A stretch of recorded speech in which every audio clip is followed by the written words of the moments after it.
All right, reaction pouring in over that ICE arrest yesterday at San Francisco International Airport. Of course, the left is outraged, but they didn't get the facts. DHS says this was in the works even before ICE agents were deployed to airports across the country. A Homeland Security official saying illegal immigrants with a final removal order were detained for attempting to flee. And they resisted law enforcement, by the way, which you're not allowed to do. Our correspondent Heather Myers briefs us on the arrest and the Democrat freakout. Heather. The arrest came one day before President Trump ordered ICE agents to help with long security lines at multiple airports across the nation. Well, now the video has gone viral. This as we are learning more about the woman who was taken into custody and exactly why ICE agents were after her. Here's a look at the video. Leave her alone! What are you doing? Leave her alone! What the hell are you doing? I hope you're so proud of yourselves. You on video now too. Yeah. Shame on you. You un-American piece of The video has spread across social media, and it shows a woman crying and yelling as officers held her down and attempted to handcuff her while a child looked on. Well, onlookers started filming and demanding that the agents show them their badges, even began cursing at the agents. Well, the Department of Homeland Security said in a statement on X, ICE officers arrested Angelina Lopez Jimenez and Wendy Godinez Lopez at the San Francisco International Airport. These illegal aliens had a final removal order from an immigration judge since 2019. While being escorted to the international terminal for processing, Lopez Jimenez attempted to flee and resisted law enforcement officers. ICE is working as quickly as possible to repatriate the family unit to their home country of Guatemala. Now, before those details came out, California Democratic leaders were already reacting. Congressman Eric Swalwell posted this, reading, "The shocking video of a mother being wrestled to the ground by ICE agents as her daughter cries in terror is precisely why deploying that rogue agency to airports is a bad idea. Get ICE out of airports, get them out of California and abolish them." Governor Newsom posted this, "Californians, if you're going to the airport, it's essential to know your legal rights and how to be cautious around Trump's federal agents." He then posted a link with legal advice for illegal immigrants, including those with final orders of removal. ICE agents have started helping with security lines and monitoring crowds at 14 airports across the nation, but again, not in San Francisco. In fact, not at any California airport yet. What time? It's important to point out that here at the San Diego International Airport, TSA agents screen the passengers, but at the San Francisco airport where that arrest took place, they contract with a private company for passenger screenings. They have not had any line issues there, and at this point, no plans to send ICE agents to that airport. Reporting in San Diego, I'm Heather Myers, Newsmax. Heather, thank you. Let's turn live to our political panel. Joining me, Newsmax contributor and political strategist Luke Ball. Alongside him, Vice President of External Affairs at the Manhattan Institute and a pollster as well, Jesse Arm. Gentlemen, welcome. Thanks, Ed. Thanks for having us. You know, Luke, I'm shocked that Eric Swalwell didn't know the facts and ran out there half-cocked. Your thoughts?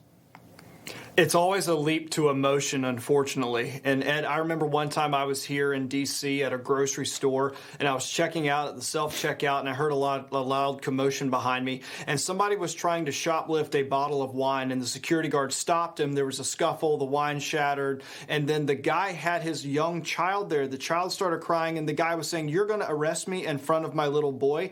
Yeah, if you're breaking the law, if you're trying to steal something, if you're committing a crime, then it's going to be high emotions. It's going to cause a scene, and it's because you were the ones in the wrong. But the Democrats don't wait for all of that to come out. They use rage bait and emotion to try to gin up these comments and likes on social media and push forward the narrative that this is their entire identity as a party while trying to mask the fact they have no absolute policies for the American people. Yeah, Jesse, it reminds me of the case, I think it was in Ohio some months ago, where the left was freaking out that, you know, ICE had allegedly detained a little boy, but it turned out that the boy's father was illegal and ran away and abandoned this kid, and ICE was trying to protect him. Yeah, Ed, I have two words for you. Actually, it's just one word: fear-mongering.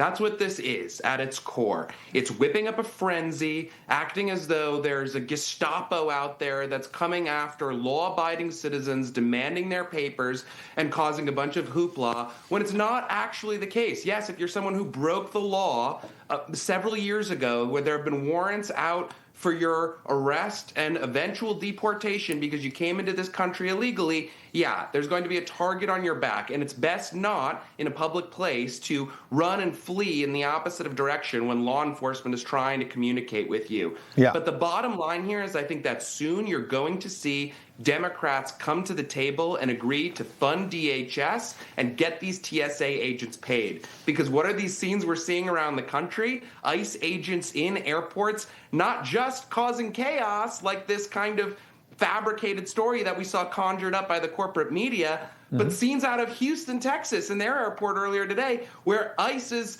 doing the job competently with smiles on their faces, keeping systems moving and keeping people happy in a difficult scenario. And that is political poison to the Democrats. It certainly is. I saw some video of ICE agents handing out cold water to families out in the heat in Houston and other places because the Democrats have them waiting in the parking lot to get into TSA lines. It's outrageous. Speaking of fear-mongering, gentlemen, here is Morning Joe talking about the SAVE Act. Watch.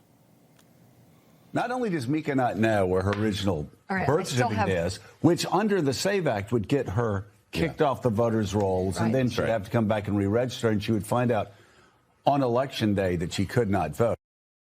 Luke, this canard that even Mika Brzezinski can't find her birth certificate. We ran a poll over at Newsmax just among some viewers, and 97% told us last hour that they know where their birth certificate is. Why can't Mika find hers? Revoking Mika's right to vote, don't tempt us with a good time. It's just really ridiculous that the Democrats have used this minor red herring issue, because there's other ways to prove your citizenship, to say that we shouldn't secure elections here in the United States. This is something that they, again, are trying to fearmonger around, while all the long time over the last 4 or 5 years changing election laws last minute, like they did during the COVID crisis back in 2019 and 2020, breaking the state's constitution in order to get there. And so now the president's saying we actually need to secure American elections and make sure that we know that the people who are casting a ballot are actually United States citizens. They're registered to vote. And I even heard Gavin Newsom, Ed, say something to the effect of the Republicans don't want everyone to vote. And he's right, because we don't want everyone to vote, only those who are actually allowed to vote. Yeah, and in fact, Jesse, I don't have time to play the clip, but I can summarize it. Gavin Newsom talks to Politico, Jonathan Martin, a great reporter, and says this is a code red right now, that the Republicans want to pass the SAVE Act and basically make sure illegals don't vote. Why would it be a code red unless they want illegals to vote? I love the Newsmax viewers and I love their poll responses, but you don't have to take their word for it. Listen to the Harvard-Harris poll, which is hardly a bastion of conservative thought. 71% of Americans support the SAVE Act. That includes 69% of independents and half of rank-and-file Democrats. This is not controversial stuff. Pew, which is another kind of big mainstream pollster out there, shows that over 80% of Americans, including wide majorities of Democrats, independents, African Americans, whites, Latinos, you name it, everyone's behind voter ID. Everyone thinks it's reasonable. We're one of very few countries in the developed world that doesn't say, hey, you got to show a driver's license or some form of government-issued identification if you want to vote in this country. It's common sense, and let's hope that politicians in Washington can figure out how to do it. Common sense. It's the president had that common sense agenda that did pretty darn good in the first 100 days and beyond. Democrats don't want to get on board. Luke Ball, Jesse Arm, appreciate your time. Thank you. Thanks. Information. Truth is freedom. Is Newsmax. It's real news for real people.